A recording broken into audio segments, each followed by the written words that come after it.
High বন্ধুরা, আজকে শুক্রবার তাই বড় আম্মুদের বাসায় চলে এসেছি। বড় আম্মু আবার দাওয়াত দিয়েছিল তাই এসেছি আমরা সবাই মিলে।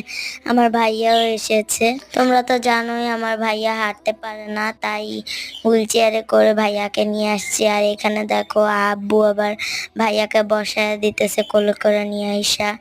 ভাইয়া ঠিক করে বসতে পারে না, তাই আব্বু ঠিক করে দিল। আমাকে আবার বলতেছে যে ওকে ঢেলান দেওয়ার জন্য বাড়িয়ে দিতে। ও দেখো কত কিছু আনছে।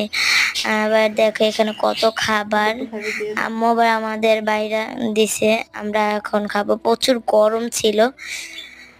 এই দেখো বড় আম্মু তো পুরো পাগল হয়ে যেতেছিল কাকে কোনটা দিবে, আর আমরা তো গরমে মইরা যেতেছিলাম।